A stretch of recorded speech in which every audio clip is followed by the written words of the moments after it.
ప్రసాద్ తెచ్చాడు ట్రైలో, పులిహోర, సిరాపులి, శనగలు అవి తెచ్చాడు. బయట పేదవాళ్ళు అచ్చి అడిగినప్పుడు సార్ ఏదన్నా పెట్టు సార్ సార్ నేను అది ఎట్లా పెట్టి బయటికి చూస్తే డొక్కలు మార్చిన వాళ్ళు, అసలు తిండి లేని వాళ్ళు, నడవలేకపోతున్న వాళ్ళు బయటకు వచ్చి అడుగుతున్నారు. నాకు అనిపించింది భగవంతుడు మన ఇంట్లో ఇచ్చాడు కదా తినమని చేసుకొని, ఏదంటే ఓ ఇల్లు ఇచ్చాడు, కారు ఇచ్చాడు, కుటుంబం ఇచ్చాడు, ఆస్తి ఇచ్చాడు, ఉద్యోగం ఇచ్చాడు, ఆదాయం ఇచ్చాడు.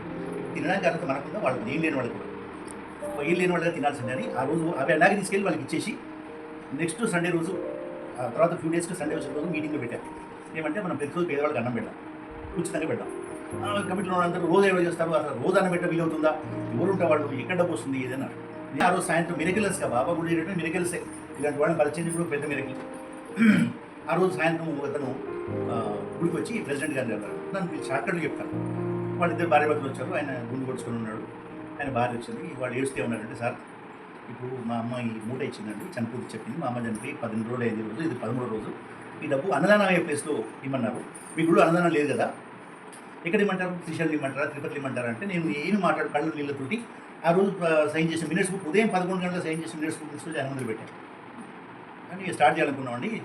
మరి అంటే అంతకన్నా కావాల్సిన 4-5 ఇళ్ళ తర్వాత గుడి తర్వాత 4 ఇళ్ళ తర్వాత ఆయన నన్ను సలహా కోసం వచ్చిన వ్యక్తి అమౌంట్ తీసి ఇక్కడ ఇచ్చేసి ఈ కౌంట్ చేసుకోండి సార్ ఎంత ఉందో, ఇది నా ఫస్ట్ డొనేషన్ అనుకోండి, ఇంకా కూడా ఇస్తాను. ఆ జమానంలో 24 ఏళ్ల క్రితము 1,01,116 రూపాయలు. ఇది ఆవిడ కౌంట్ చేసి పెట్టే డబ్బు కాదు. అది ఆవిడ ఏం చేసింది అంటే, వచ్చిన ఎవరైనా ఇంటికి వచ్చిన వాళ్ళు తీసుకోమని ఇచ్చిన డబ్బు పెట్టింది, అది అంత డబ్బు ఉంది. ఆయన అన్నాడు, సార్ ఇది అయిపోయింది కాబట్టి నేను ఇస్తాను అంటే, వద్దండి మీరు ఎప్పుడైనా ఇవ్వండి పర్వాలేదు, కానీ ఇది ఆదివారం కదా, గురువారం నాడే ప్రారంభం చేయాలనుకున్నాను, అది కూడా మీరు రాసాం కదా, గురువారం నాడు అండి ఫస్ట్ ప్లేట్స్ మీరు మీ భార్య భర్తలు ఇవ్వండి అని చెప్పారు. చెప్పిన తర్వాత నేను అనుకున్నాను, ఇది ఎలా మీరు మీరు మీరు ఎవరైనా ఇవ్వాలనుకుంటే ఎలా అని అతి తక్కువ అమౌంట్ 516 రూపాయలు కట్టిన వాళ్ళందరూ డొనర్సే. అంటే ఒకరోజు ఎంతమంది ఉండొచ్చు, తిరుపతిలో స్వామి కళ్యాణం చేసినట్టే ఎంతమంది కళ్యాణం చేయొచ్చు.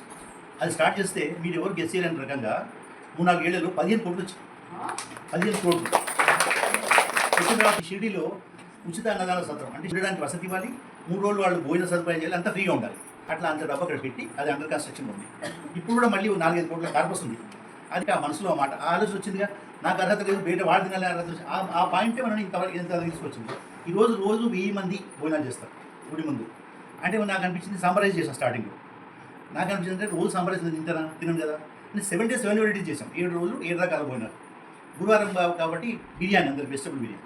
మరి ఆ బిర్యానీ ఎట్లా ఉంటుందంటే హైదరాబాద్కి ఎక్కడ దొరకదు, అలాంటి రకమైన బిర్యానీ అక్కడ వడ్డిస్తారు. అంటే ఒక కార్యక్రమం చేయాలని తపన ఉంటే మిగతా ఏర్పాట్లు అన్నీ కూడా వాడి చేసుకుంటారు. ఈరోజు ఆయనకు ఆ తపన ఉంది కాబట్టి మేము ఇక్కడికి వచ్చాం.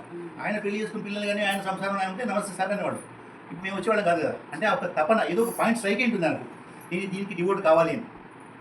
ఆ తపన ఏం చేసిందంటే ఇంతమంది వాళ్ళ స్థితిగతులు మార్చింది. ఇంతమంది